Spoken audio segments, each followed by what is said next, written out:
É sempre um desafio continuar, né? Depois de um momento desse.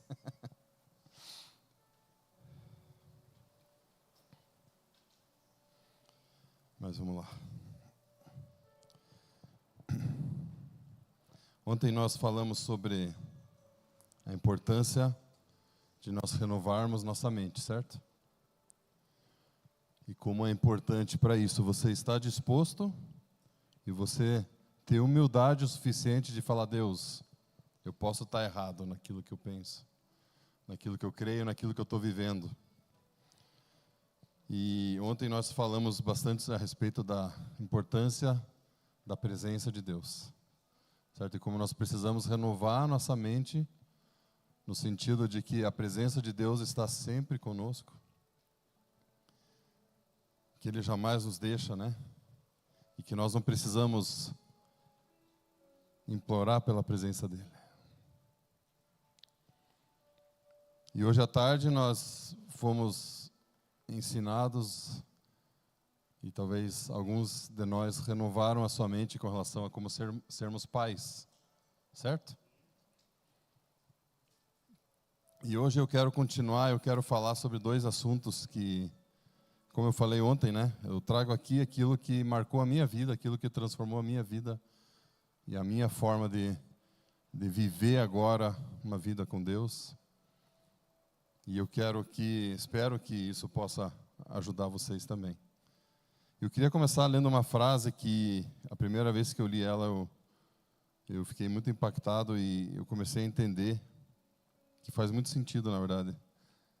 Que nós não vivemos um processo de desenvolvimento. Nós vivemos um processo de descobrimento.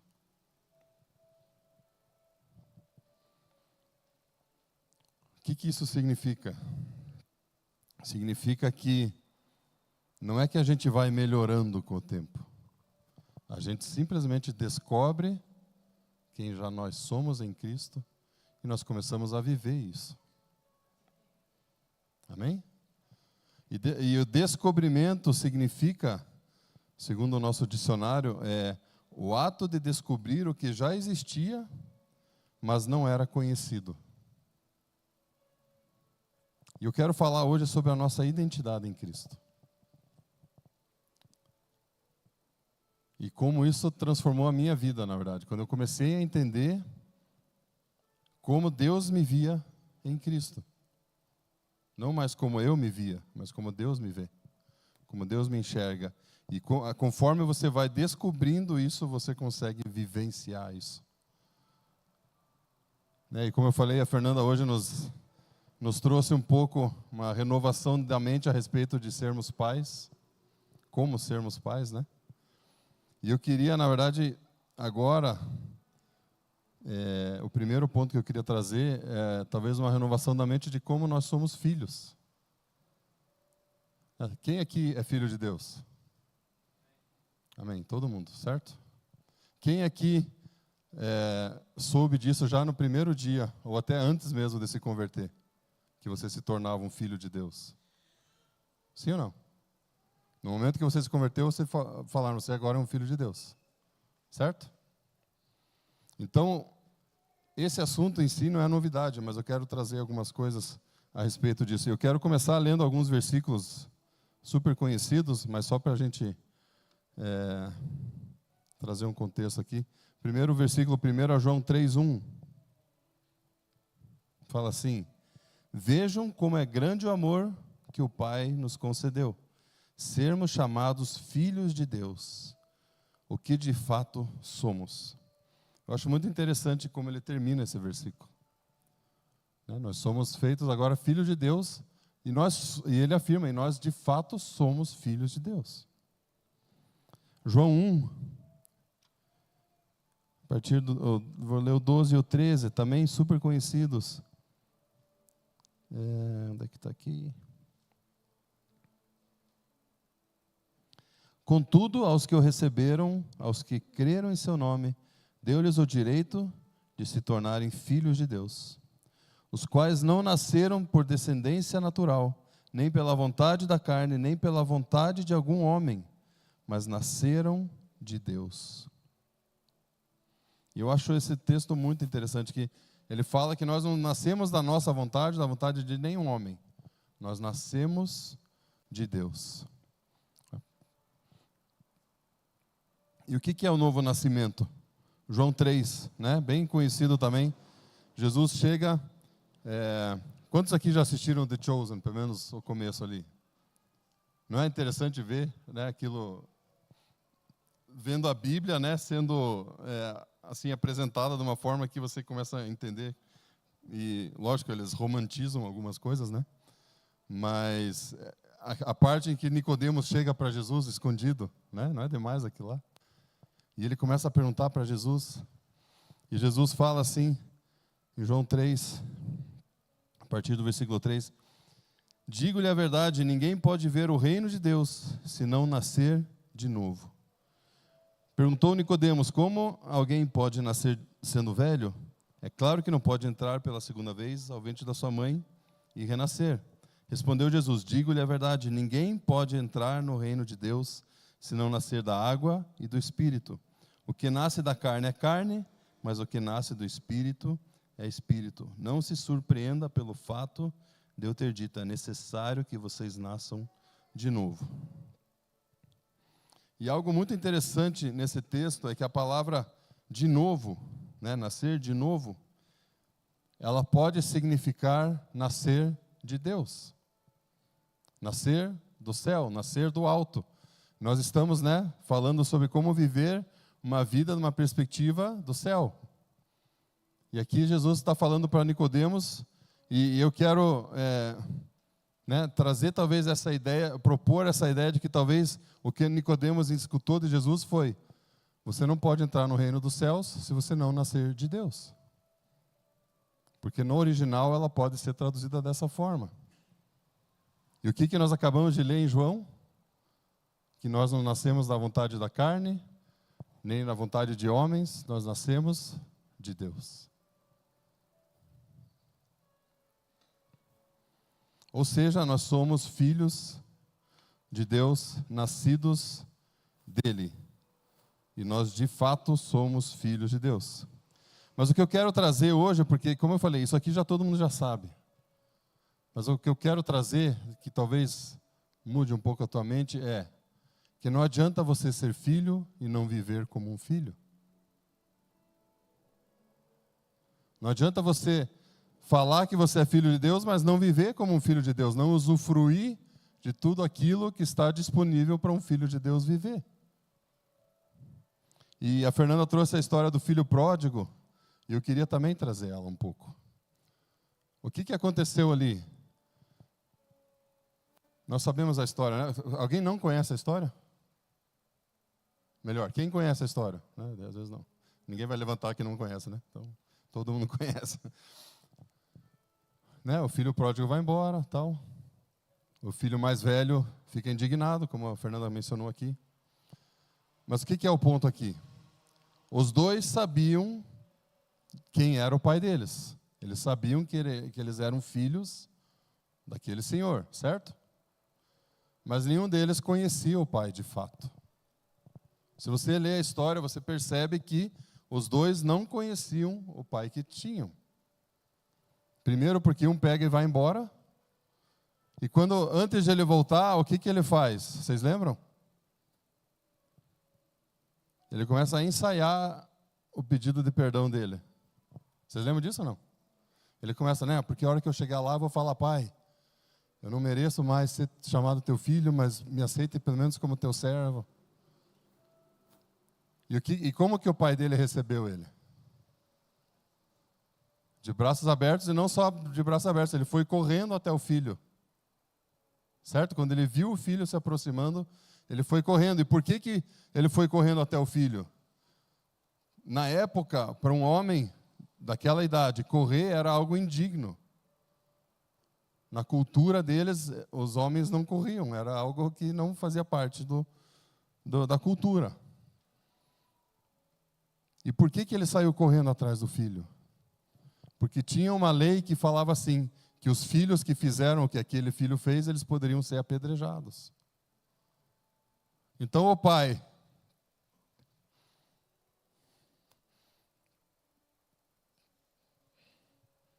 Ao ver o filho chegando, ele se esqueceu daquilo que era digno ou não.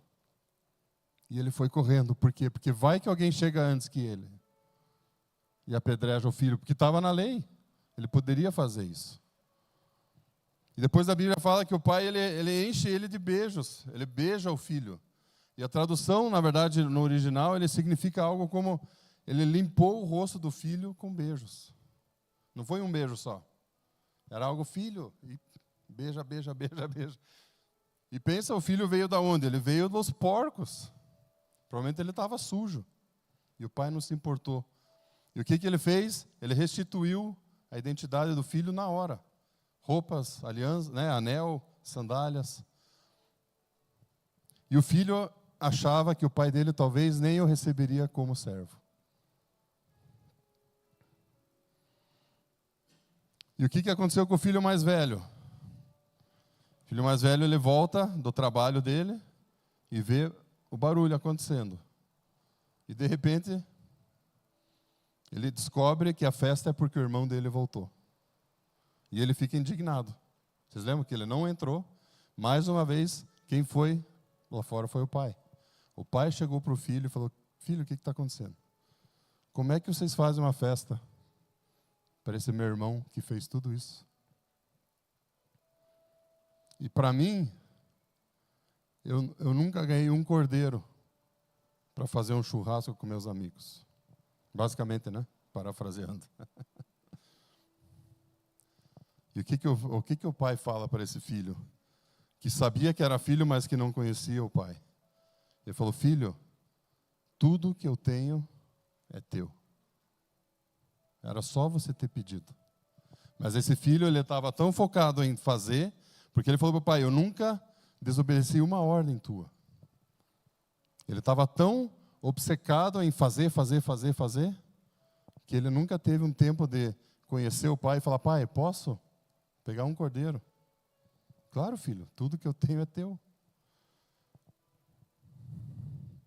Então, os dois filhos, eles sabiam de quem eles eram filhos, mas eles não sabiam quem era o pai deles. Eles nunca usufruíram de viver uma vida íntima com o pai, de ter um relacionamento com o pai, e eles nunca usufruíram também as bênçãos que aquilo poderia trazer. Vocês estão vendo a importância de você saber viver como um filho? Tem muita coisa disponível para nós que muitas vezes nós não vivemos. Por quê? Ou porque nós estamos pensando só no nosso umbigo, assim como o filho mais novo, que foi embora, não quero saber disso aqui. Ou a gente está como o filho mais velho, tentando performar para que Deus nos ame mais. Aquele filho mais velho, ele trabalhava porque ele achava que assim o pai dele ia amar ele. Quando no fundo o pai dele já amava ele.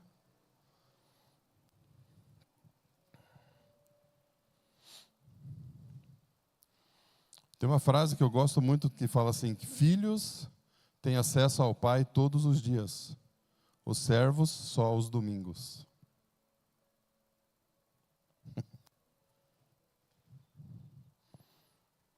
A gente chega, estamos ficando, na casa dos pais da Flávia, muito bem recebidos. E, a gente chegou lá, o Tiago falou: a gente tem o controle, a gente tem a chave da casa dos pais. Na minha casa, na minha mãe também eu tenho o portão, controle do portão. Eu só não tenho a chave da casa porque ela sempre deixa aberto a garagem lá, então nem precisa. A gente tem a chave, o controle da casa dos pais da Fê. Por quê? Porque a gente tem acesso livre. Eu chego na casa da minha mãe, eu entro na despensa e pego o que eu quiser. Eu abro a geladeira a hora que eu quiser. Mas se eu fosse um servo, um empregado, alguma coisa, eu não poderia fazer isso, certo? Mas é minha mãe, é meu pai, na época. Tem alguns doces que ela compra lá, que esses aqui são do Carlos. E eu falo para os meus sobrinhos: se pegar, eu pego vocês. Isso aqui é meu. E sempre tem lá. Então, a hora que eu chego lá, minha mãe já pergunta: quer? Tenha lá. Ou tem na geladeira, Minha mãe sempre faz muita sobremesa, assim. Domingo, na hora do almoço, muitas vezes a gente vai almoçar lá e E minha mãe, ela gosta de exagerar. Ela faz 4, 5 sobremesas. Durante a semana eu dou uma passada lá e sempre tem um pouquinho, né? De alguma coisa. Mas por quê? Porque eu sou filho, porque eu tenho acesso, eu tenho intimidade. Mesma coisa na casa dos pais da Fê. E uma coisa que eu quero trazer também é o entendimento de que nós somos filhos, não servos. Você é filho de Deus. Você não é um servo. Qual que é a questão aqui? Você foi criado para ser amado por Deus. E porque você é amado por Deus, você o serve. Você não foi criado para servir a Deus. Né? E tem aquela história aqui, né? Quem aqui é pai? Quem aqui estava lá um sábado à tarde, terminou de lavar o carro, olhou o jardim, estava um mato alto assim. Viu, mulher? Vem aqui. Acho que está na hora da gente ter uns filhos aí. Para cortar grama, lavar carro, lavar louça. Alguém pensou nisso ou não? Pode ser bem sincero, os filhos não estão aqui. Não tem, né? Ninguém pensou nisso, né? E por que a gente acha que Deus pensaria isso? Ele chega para Jesus, Espírito Santo, aí, ó. Vamos fazer uma humanidade para nos servir. Não. Vamos criar a humanidade para quê? Para que a gente possa ter um relacionamento. Para que a gente possa ter intimidade. Eu sei que na Bíblia aparece, né? O Paulo, acho que o próprio Paulo fala, né? Que eu sou servo de Deus. E sim, nós servimos a Deus. Mas o ponto é, esse não é o principal. O principal é que você é filho. O principal é que você tenha um relacionamento. O principal é que você seja íntimo de Deus. E não tem como você entender esse amor dele por você e você não o servir de alguma maneira. Certo? Não existe. Eu não consigo entender de nenhuma forma alguém que entenda o amor de Deus, né, entende de onde Deus te tirou e simplesmente não fazer nada para Deus. Isso não quer dizer que necessariamente tem que ser dentro da igreja. Muitas vezes nós fazemos coisas para Deus fora daqui. Amém? E algo que eu descobri faz alguns anos atrás só, que eu levei um susto quando eu descobri, na verdade, que existem 2 palavras no Novo Testamento que são traduzidas como filho. Uma delas é a palavra teknon e a outra é a palavra huios. Eu acho que é assim que fala, tá? A primeira delas, teknon, ela significa o quê? Significa uma criança. Um filho não maduro, um filho meramente por nascimento. E alguns textos que falam sobre isso, um deles está lá em João 1, 12, 13, né? Acho que foram até os que eu li, né? Aos que o receberam, né? Deu-lhes o direito de se tornarem filhos de Deus, filhos não maduros aqui, filhos crianças, recém-nascidos.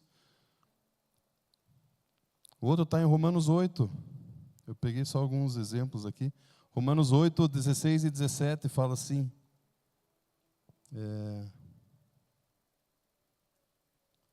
O próprio Espírito testemunha ao nosso Espírito que somos filhos de Deus. Aqui ele está falando de teknon. Se somos filhos, então somos herdeiros. Herdeiros de Deus e co-herdeiros com Cristo. Olha que interessante isso aqui.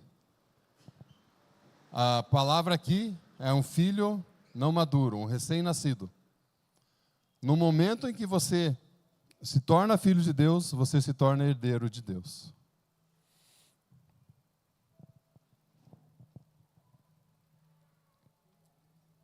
E a outra palavra, como eu falei, é huios. Huios significa um filho maduro. Ele enfatiza a ideia de relacionamento. Aqueles que no caráter e na vida se parecem com Deus. Governados pelo Espírito de Deus e que representam o Pai. Mateus 5, 44 e 45, ele usa essa expressão. Olha que interessante isso aqui. Mas eu lhes digo, amem os seus inimigos e orem por aqueles que os perseguem, para que vocês venham a ser filhos do seu Pai que está nos céus. Porque Ele faz raiar o seu sol sobre maus e bons, e derrama chuva sobre justos e injustos. Esse texto fala que para você se tornar filho de Deus, você precisa amar os teus inimigos e orar por aqueles que te perseguem. Mas não é só crer em Jesus para se tornar filho. É ou não é? E aqui diz outra coisa? Então a Bíblia está se contradizendo? Não. Porque aqui ele está falando de filho maduro. Para você se tornar um filho maduro, você precisa orar pelos teus inimigos, amar os teus inimigos e orar por aqueles que te perseguem. Não é simplesmente amar aqueles que te amam. Mateus 5,9 fala assim que os pacificadores, bem-aventurados pacificadores, pois serão chamados filhos de Deus, filhos maduros. Voltando lá para Romanos 8.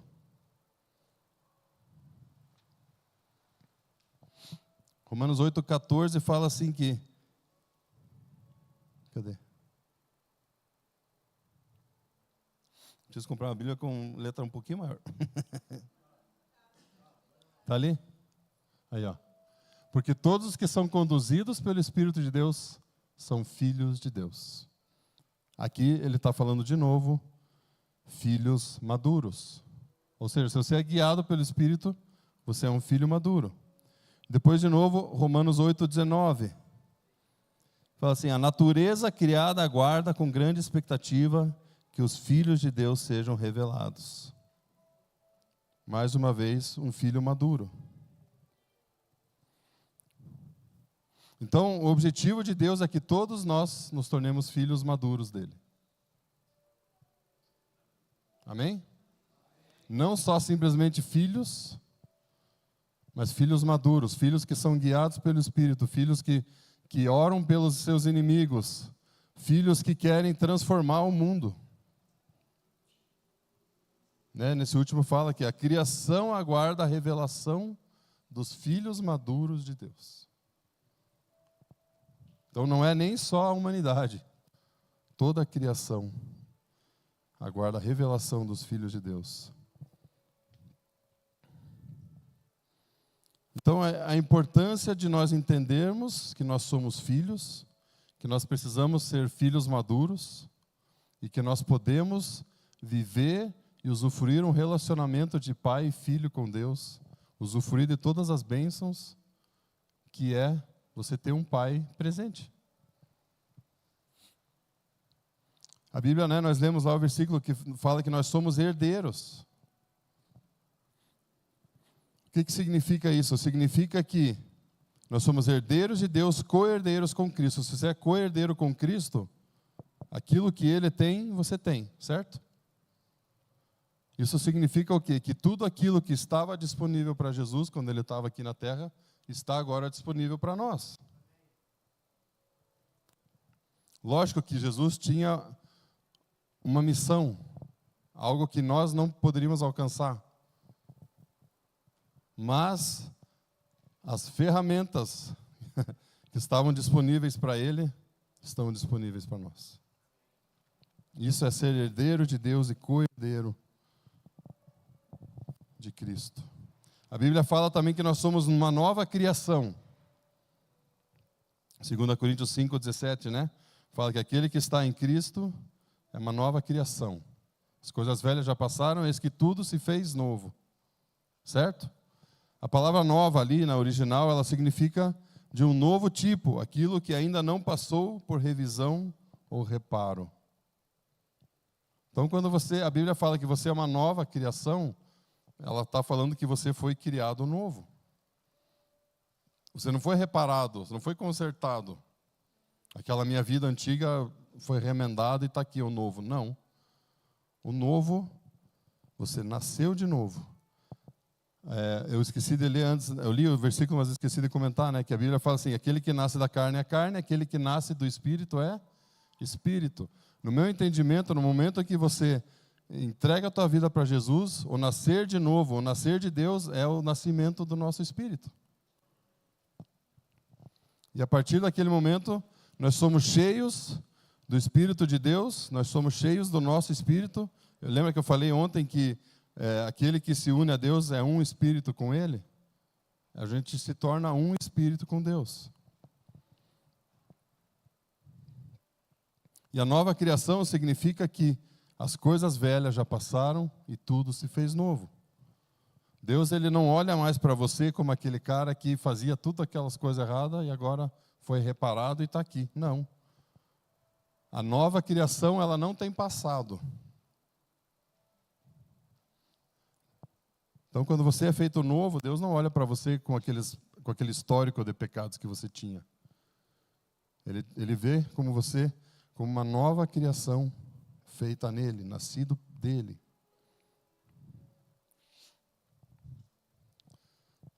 Por que eu estou falando tudo isso? Porque isso aqui, quando a gente entende isso, é muito mais fácil a gente viver uma vida simples com Deus. Simples no sentido de que não é difícil,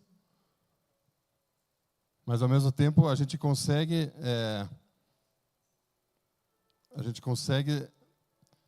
ser liberto de vários pensamentos nossos para viver coisas grandes com Deus.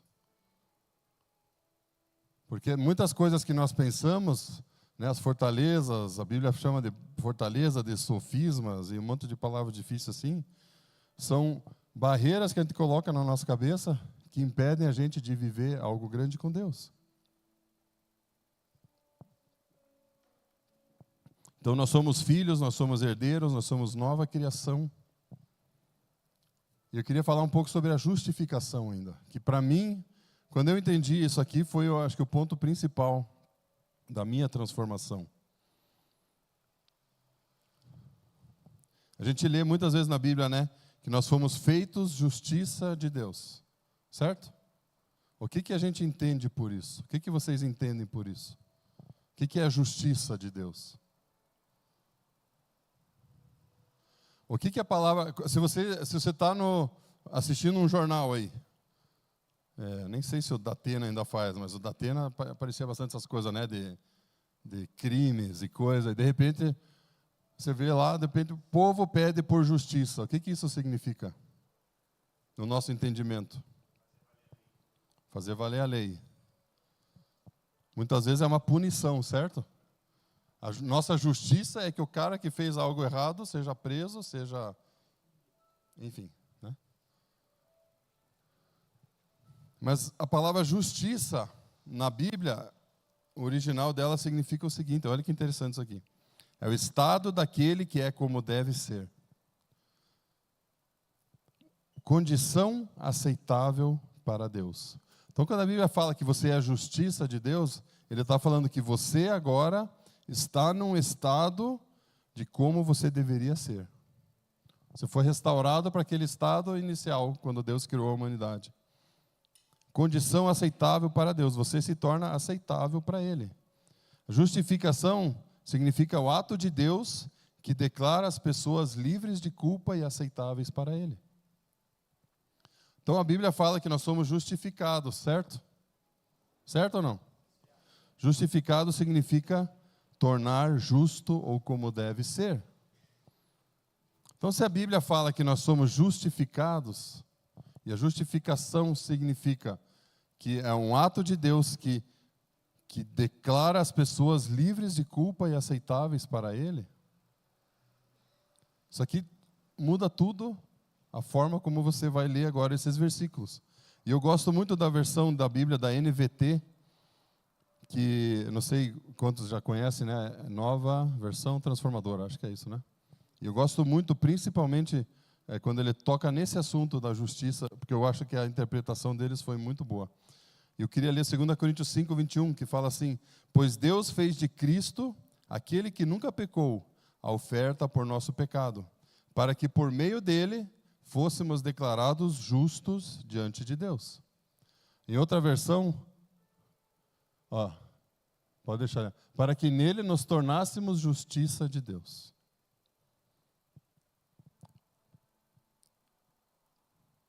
Tente pensar agora, tornássemos justiça de Deus, ou fôssemos declarados justos diante de Deus. Não parece que são dois versículos diferentes até? Romanos 3, 23 e 24 fala assim: pois todos pecaram e não alcançam o padrão da glória de Deus, mas Ele, em sua graça, nos declara justos por meio de Cristo Jesus, que nos resgatou do castigo por nossos pecados. Então Deus, Ele, através de Jesus, Ele nos declara justos. Ele olha para você e fala: você é justo. Você é justo. Você é justo. E o que isso tudo significa?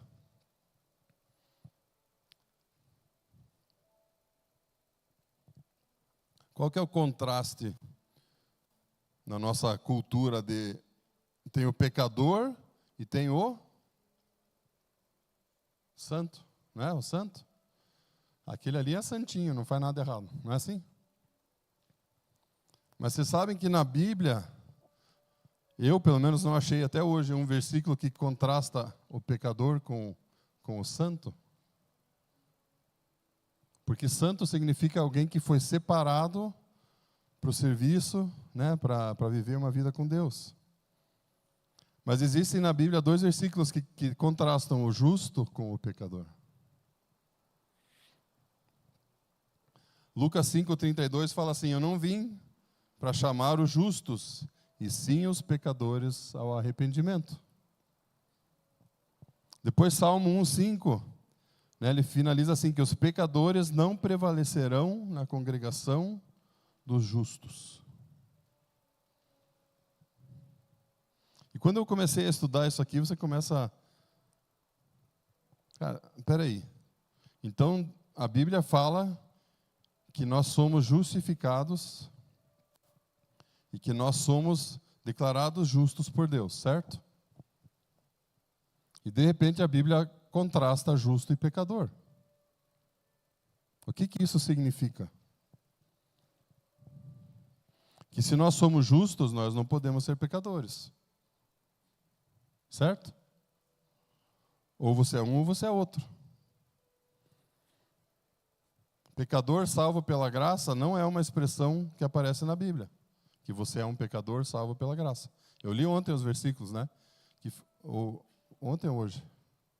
Ontem. Que fala, né? Que nós somos salvos pela graça, mas em nenhum momento a Bíblia fala que nós somos pecadores e nós fomos salvos pela graça. Nós éramos pecadores e nós fomos salvos. Antes nós éramos, agora nós não somos mais. E o que nós muitas vezes entendemos? Que nós continuamos sendo pecadores e que nós fomos salvos pela graça. Mas a Bíblia fala que nós somos justos. E isso muda a nossa vida com Deus. Por quê? Porque você começa a entender que Deus, ele não te vê como um zero à esquerda que não serve para nada. Ele não te vê mais como aquela pessoa que tudo que faz está errado. Não, ele te enxerga como um justo. Isso não quer dizer, eu não estou falando aqui de jeito nenhum, que a gente deixa de pecar. Não é isso que eu estou falando. A gente continua errando, infelizmente. Mas o que eu quero dizer é que a nossa natureza pecaminosa, ela deixa de existir. O nosso velho homem foi crucificado com Cristo. E mais uma vez, quando esse versículo aparece, ele está no passado. Ele já foi crucificado. Ele não é que ele está sendo crucificado ou que ele será crucificado. Ele já foi no momento em que você entregou tua vida para Jesus, o teu velho homem, a tua natureza pecaminosa, ela foi pregada na cruz com Jesus.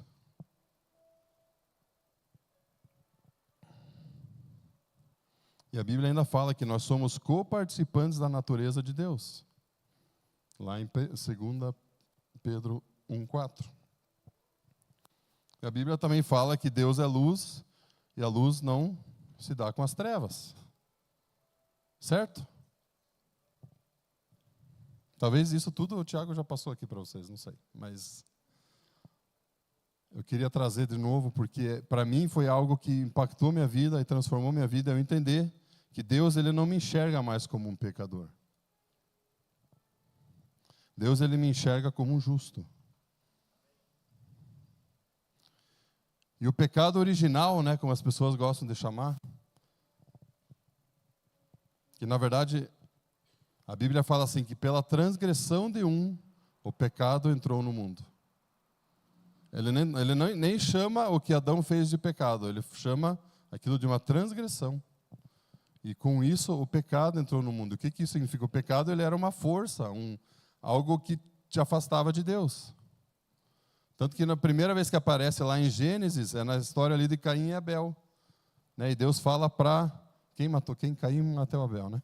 Então Deus fala para Caim e fala assim, você não está vendo? Ó, se você fizer o bem, você será aceito. Mas se você fizer o mal, o pecado jaz à porta, mas você deve dominá-lo. Então, ali aparece essa ideia de que o pecado é algo que quer dominar a nossa vida. E ele consegue, até o momento em que você fala não para o pecado e diz sim para Jesus. Jesus fala lá na cruz, está consumado. O que está consumado? A vitória dele sobre esse pecado que te domina. A Bíblia fala que nós não somos mais escravos do pecado, mas somos escravos do quê? Da justiça. O nosso normal, a nossa natureza agora é fazer aquilo que é bom. E eu gosto muito de comparar isso com a história de Jesus lá no lava-pés. E o dia que eu estava lendo essa história, eu falei, cara, isso aqui faz total sentido.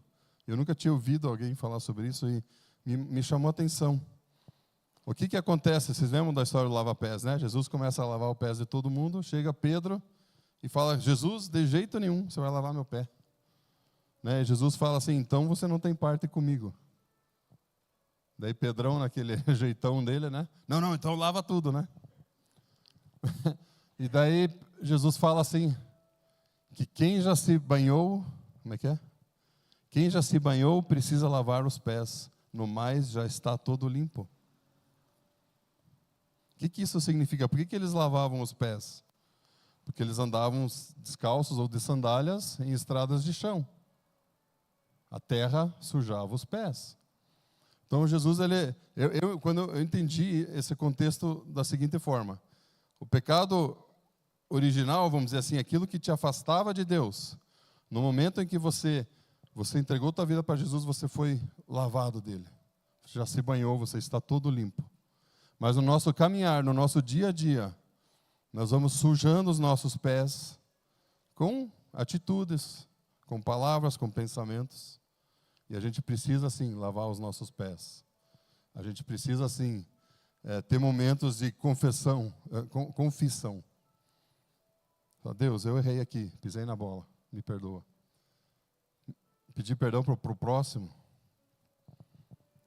Mas não é mais aquela sensação, não quer dizer que por isso você vai perder a tua salvação ou que você vai deixar de ser um filho de Deus, porque você já foi livre daquele pecado que te dominava. Amém? Porque se nós cremos que nós somos pecadores ainda, nós vamos viver como pecadores. E um dia um amigo meu falou isso para mim, ele falou, cara, se você pensa que você é pecador, uma hora você vai cair em algum pecado, porque você vai pensar, cara, então eu sou pecador, de alguma forma eu vou pecar. Então deixa eu fazer algo que eu gosto. E daí você escolhe lá o pecado, né? E daí tem muitos crentes que dizem que tem aquele pecado de estimação. Só que a Bíblia fala o quê? Que aquele que vive pecando, ele não viu e nem conheceu a Deus. Resumo, Jesus nos torna justos em Deus. Aquela natureza pecaminosa, ela não existe mais.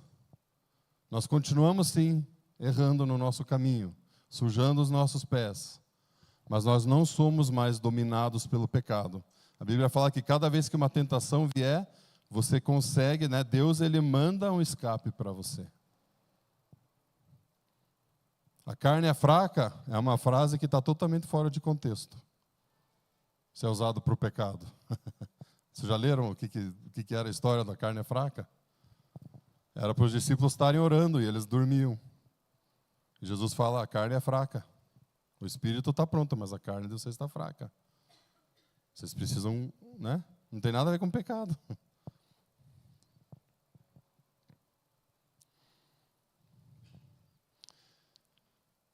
E uma coisa que eu queria deixar bem claro também, que toda vez que a gente peca, é uma decisão nossa. Toda vez que você peca, foi você que escolheu. Não adianta pôr a culpa no diabo ou na carne que é fraca. É uma decisão tua. É o livre-arbítrio, né? A decisão é tua. Você pode decidir pelo pecado ou não. Então, mais uma vez, só para deixar bem claro, eu gosto de deixar bem claro esse ponto porque pode causar problemas, né? Eu não estou falando que a gente não peca mais. Eu não estou pregando hipergraça, onde você pode fazer o que você quiser. Né? Não, de forma alguma. Mas eu estou falando que o pecado não te domina mais. Porque você agora é filho de Deus e você agora é escravo da justiça. E o teu natural, o nosso natural agora é viver e fazer coisas boas. Esse é o nosso natural. Porque a nossa natureza agora nós somos coparticipantes da natureza de Deus. Amém? Até que horas que eu posso ir? Alguém falou antes meia-noite para a Fê. Será que eu também ganho até meia-noite ou não? Estou brincando. Como é que é? Mais um pouquinho. Então tá bom. O que isso quer dizer, mais um pouquinho?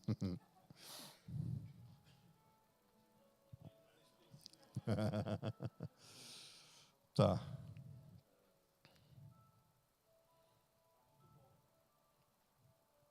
Amém. Obrigado. Tá, vamos lá então. Então eu falei sobre a nossa identidade, certo? Que nós somos filhos, nós podemos viver como filhos e nós devemos viver como filhos. Que nós somos herdeiros, que nós somos nova criação e que nós somos justos. Amém? E eu quero falar um pouco sobre a nossa autoridade ainda.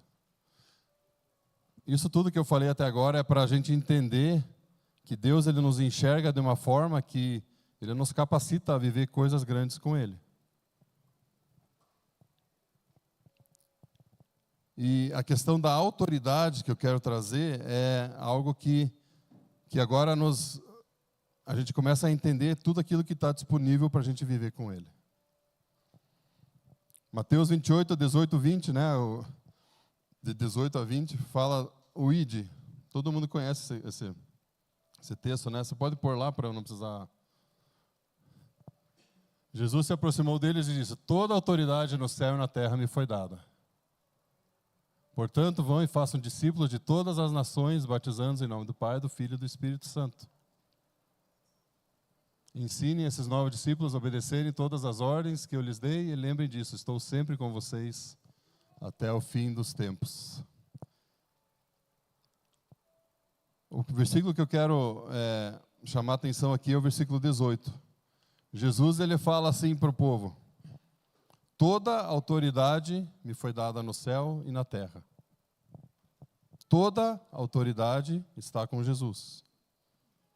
E de repente a próxima palavra é ide, né? Vão. Ou seja, Jesus com toda a autoridade ele fala para os discípulos: agora vocês vão. Debaixo da minha autoridade, que é toda a autoridade, vocês vão. E eu gosto de comparar, na verdade, vocês sabem que cada livro foi escrito por um autor diferente e para um público diferente, certo? Dos evangelhos. Então Marcos ele traz o mesmo momento da história e ele traz dessa forma. Marcos 16.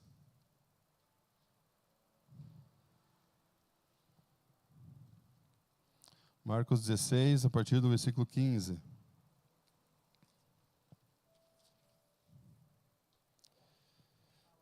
E disse-lhes: vão pelo mundo todo e preguem o evangelho a todas as pessoas. Quem crer e for batizado será salvo, mas quem não crer será condenado. Estes sinais acompanharão os que crerem. Em meu nome expulsarão demônios, falarão novas línguas, pegarão em serpentes, e se beberem algum veneno mortal, não lhes fará mal nenhum. Imporão as mãos sobre os doentes, e estes ficarão curados.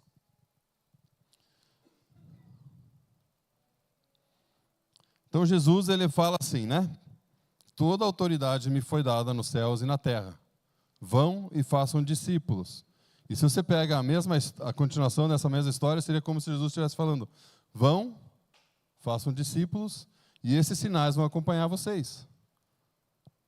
Ou seja, debaixo de toda autoridade, nós somos comissionados por Jesus a viver os sinais e maravilhas onde quer que a gente for. João 14, 12, Jesus fala assim: as obras que eu faço e obras ainda maiores vocês farão. Vocês já pararam para pensar no poder desse versículo? Aquilo que Jesus fez, Ele falou que nós faríamos, e obras ainda maiores. Não é doido pensar isso aí?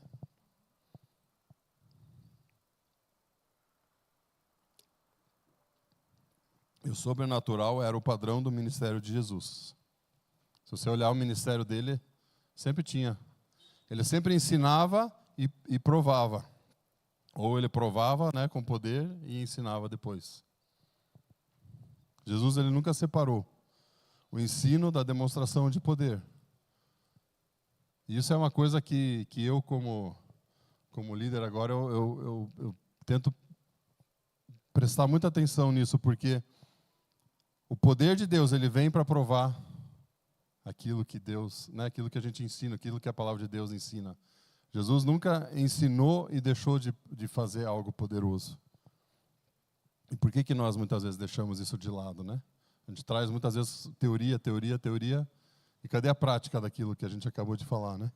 Um tempo atrás eu fui numa igreja, um amigo meu pastor, e ele pregou sobre os dons. E ele estava falando sobre o dom de cura naquele dia. E foi muito legal, a pregação dele foi muito boa, o ensino dele que ele trouxe. E daí no final, cheguei lá, fui conversar com meu amigo, nisso chegou um rapaz que estava na banda. E eu não reconheci, porque na época estava todo mundo de máscara ainda, né? E o cara chegou: daí, Carlos, tudo bom? Lembra de mim? Eu falei: não. Eu fiz a escola do alto com vocês e tal. Ah, sim, lembrei. Não sei se eu lembrei, mas eu fiz a conta, né? Eu sou ruim com nomes e coisa que é impressionante. Mas, enfim. Daí daí ele falou: pô, foi legal a pregação hoje, né? Eu falei: cara, foi muito boa. Daí eu falei para esse meu amigo pastor, eu falei: cara, só faltou uma coisa. Daí ele me olhou assim, né? Tipo, o que faltou? Eu falei: faltou você orar por cura, ué. Daí ele me olhou assim, assustado, né? Não estava acostumado. Daí ele falou: domingo que vem. Ele sabia que eu não ia estar lá domingo que vem, então. Mas, então, que nem eu falei, o ensino foi muito bom, né? Ele foi muito, muito feliz nas palavras dele. Mas faltou, né? Vamos orar, vamos praticar aquilo que Jesus fala que nós podemos viver, né?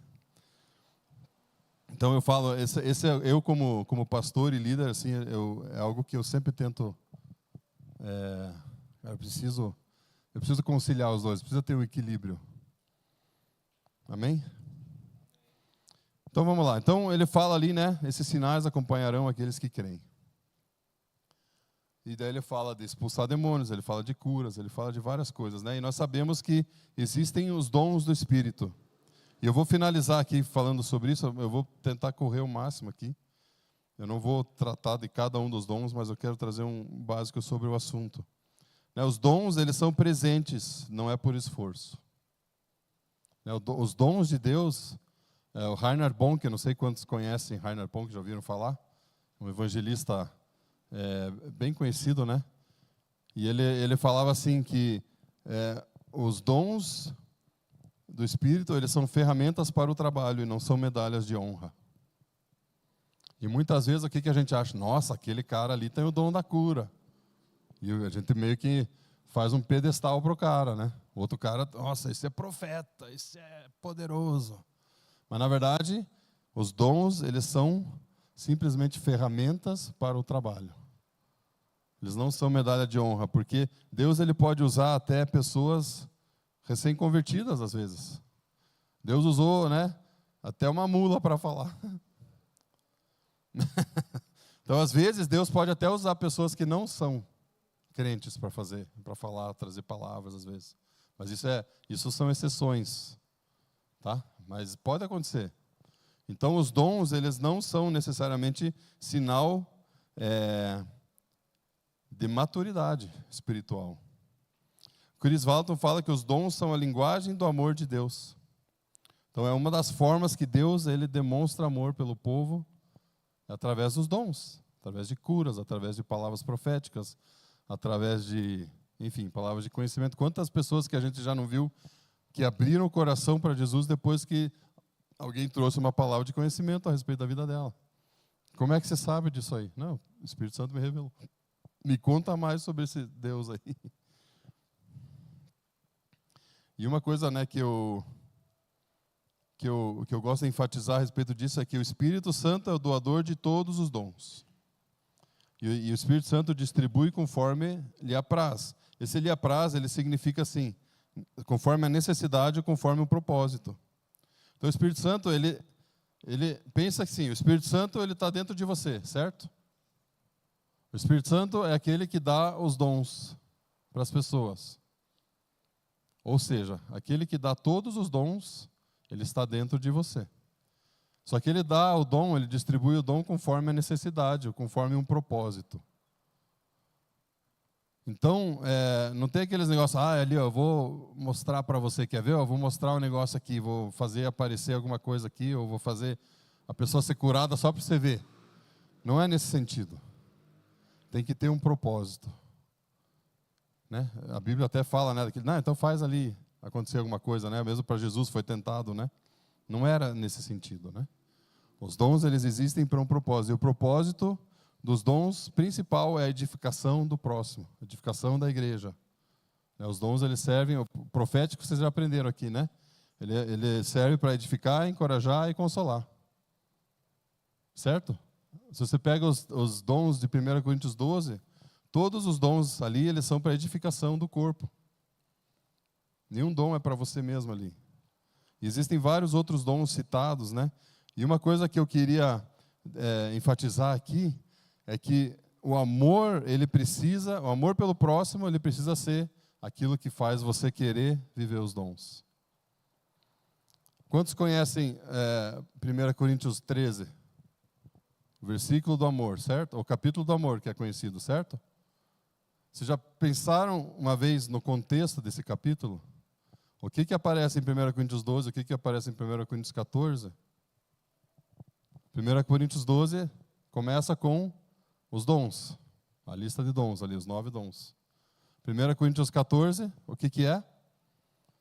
É Paulo falando, ele meio que comparando, né, o dom de línguas e o dom profético.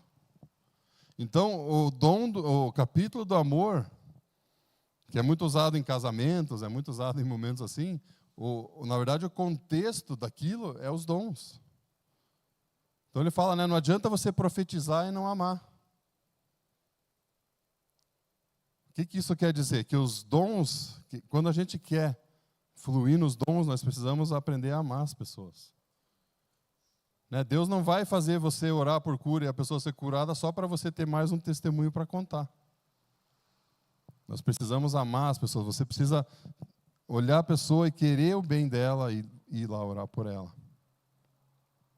E outra coisa, né, que eu gosto de falar sobre os dons é que a primeira pessoa que aparece na Bíblia que foi cheia do Espírito Santo para alguma coisa está lá em Êxodo 31. E o nome desse cara era Bezalel. Não sei quantos já ouviram falar de Bezalel. E a Bíblia fala assim que o Espírito encheu ele com habilidade, inteligência, conhecimento para mexer com desenhos, para mexer com ouro, com prata, com bronze, com pedras e com madeira. Para quê? Para que Bezalel foi o cara que fez o templo, os utensílios do templo. E olha que interessante, né? Porque a gente está tão acostumado com a lista de dons de 1 Coríntios, e a gente se esquece que Deus ele pode dar dons de várias formas completamente diferentes. Ele fala ali, primeiro, a palavra de sabedoria, a palavra de conhecimento, discernimento de espíritos, fé, dons de curar, operação de milagres, profecia, variedade de línguas e interpretação de línguas. Esses são os mais conhecidos, né? E a gente muitas vezes acha que são só esses 9 dons que estão disponíveis para nós. Mas se você olha na Bíblia como um todo, existem outros. Existem algumas listas de dons e existem esses momentos do Antigo Testamento que não são chamados de dons do Espírito, mas são chamados de pessoas que foram cheias do Espírito para alguma coisa. O que acontecia com Sansão quando ele era cheio do Espírito? Vocês lembram? Ele ficava forte. Ele matava um leão, né, com a mão. Ele rasgou um leão no meio. Davi, o que acontecia com Davi quando ele tocava a harpa dele? Os espíritos malignos saíam de Saul. Saul?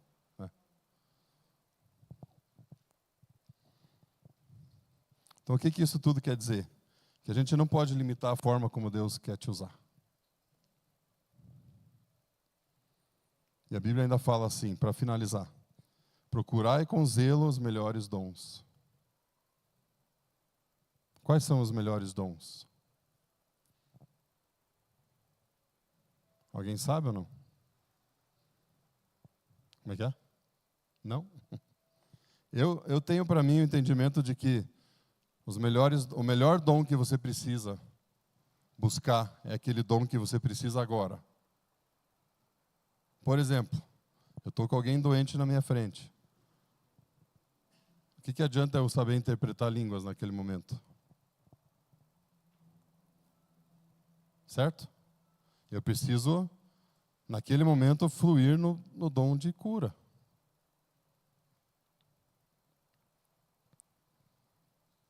Então, quando a Bíblia fala em buscar com zelo os melhores dons, é você buscar viver aquilo que você precisa naquele momento. E o Espírito Santo, ele fala que ele vai distribuir os dons conforme a necessidade.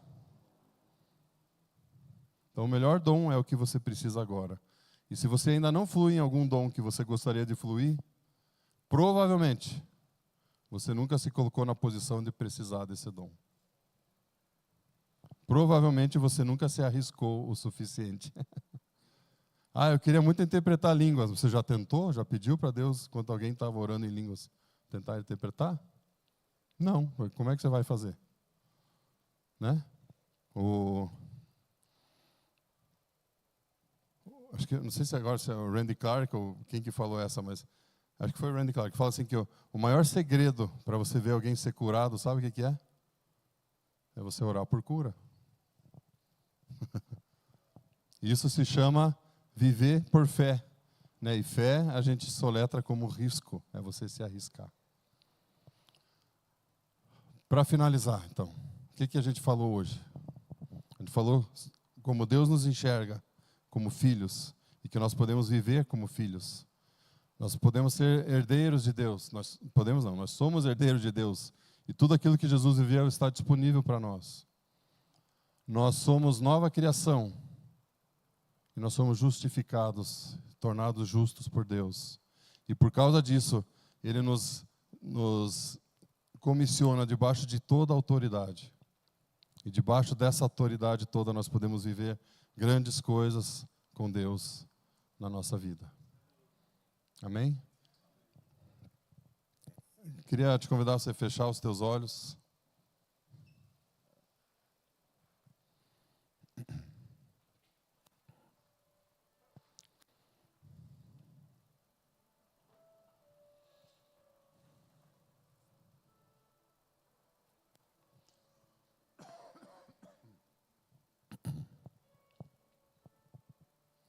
Pai, eu queria pedir que o Senhor venha aqui nesse momento e confirme e cele em nossos corações essas verdades, Pai. Verdade de como o Senhor nos enxerga, de como o Senhor nos vê. E as verdades, Pai, de que tudo aquilo que está disponível para nós, para a gente viver. E nós queremos, Pai, fazer diferença nesse mundo. Nós queremos ser filhos maduros, filhos que realmente fazem a diferença, filhos que te representam, Pai. Nós queremos te representar da melhor forma possível, Senhor. E que a partir de hoje, Pai, nós possamos, talvez com esse novo entendimento, viver coisas maravilhosas, coisas grandes contigo, Pai. Nos dá ousadia. Eu oro por ousadia sobrenatural para que a gente entenda tudo aquilo que a gente pode viver contigo, Pai. E que onde quer que a gente esteja, a gente se arrisque. Que a gente não tenha medo, não tenha o medo dos homens, Pai. Medo de, talvez, a nossa reputação ser manchada porque a gente orou e nada aconteceu.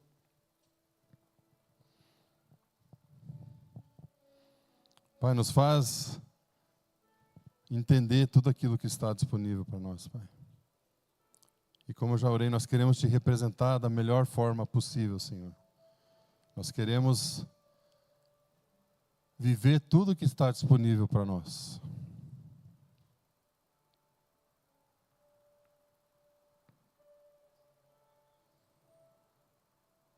Eu peço ao Espírito Santo que o Senhor venha agora e comece a marcar as pessoas. Marque as pessoas agora. Se existe algum dom específico que o Senhor queira levantar na vida dessas pessoas, que o Senhor marque elas agora, Pai, em nome de Jesus, Senhor. Em nome de Jesus. Nós queremos que o Senhor pode distribuir todos os dons, mas também sabemos que, às vezes, o Senhor coloca um dom mais específico, que fica mais em alta na vida das pessoas, Pai. Nós queremos que nessa noite o Senhor marque e mostre para as pessoas qual que é esse dom, Senhor. E que essa igreja seja conhecida, Pai, por uma igreja que vive a Tua presença e que vive o Teu poder, Senhor. Que haja um equilíbrio entre ensino e poder aqui nesse lugar, Senhor. E que cada pessoa que está aqui, cada pessoa possa realmente viver tudo isso, Pai, no seu dia a dia. Nós queremos viver tudo isso, Pai, aonde quer que a gente esteja. Em nome de Jesus. Amém. Amém.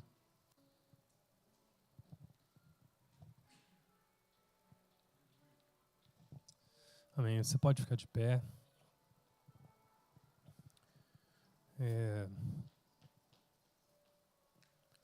A gente, talvez aproveitando esse tópico, né, esse tema dos dons, a gente queria fazer uma oração para alguém que esteja enfermo, alguém que tem alguma necessidade de oração. Vou pedir aqui para o próprio Carlos nos ajudar aqui nisso, né? Então, se você tem uma necessidade de oração, você precisa desse toque de Deus, a gente quer orar por você. Você pode vir à frente aqui um momento. Amém, vem, Júlio. Amém. Pode vir aqui. Então, se você tem uma necessidade de oração, né, para o seu corpo, para o seu físico, a gente quer orar por vocês, né?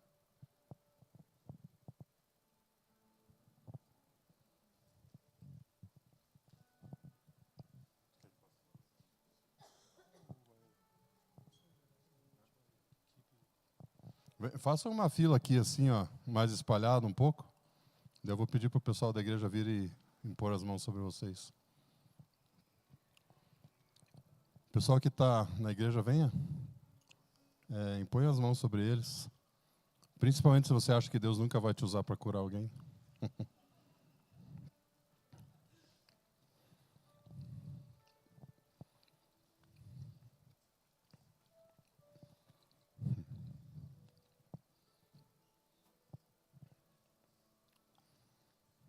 Pode ter mais do que uma pessoa sobre cada um, não precisa ter uma só.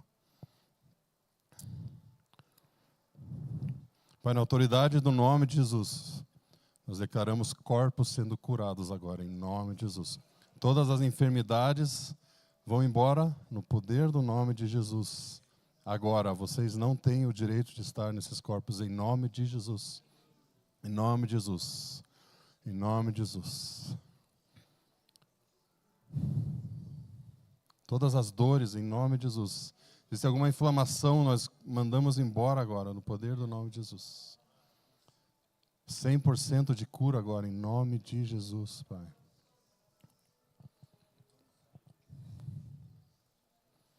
Alguma infecção, nós comandamos agora, no poder do nome de Jesus, vai embora.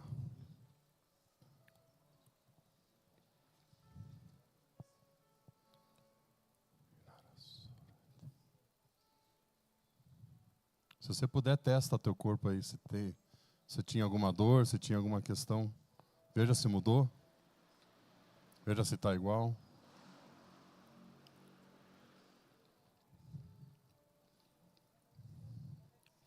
Algumas coisas a gente não pode testar, né? Que às vezes é fazer exames e tal.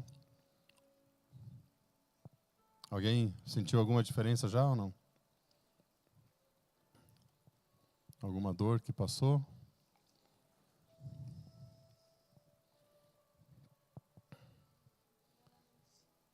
Cura em nome de Jesus. 100% agora, em nome de Jesus.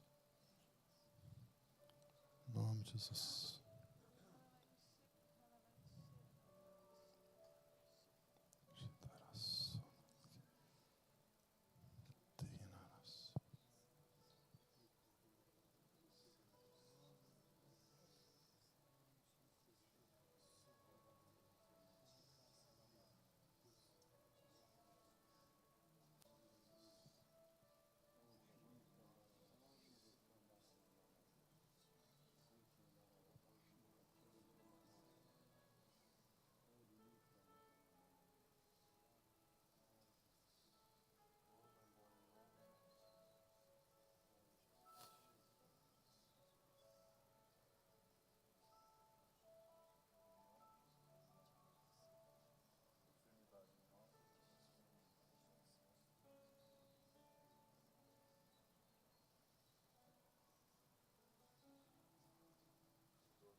Senhor, nós agradecemos ao Senhor por tudo aquilo que o Senhor fez em nossas vidas nesse dia. Te agradecemos pela sua presença, Pedimos que o Senhor nos leve debaixo de paz, de graça, de amor, nessa posição que nós temos no Senhor como filhos. Que isso não seja apenas teoria, como já foi falado aqui, mas se torne uma realidade viva dentro de nós.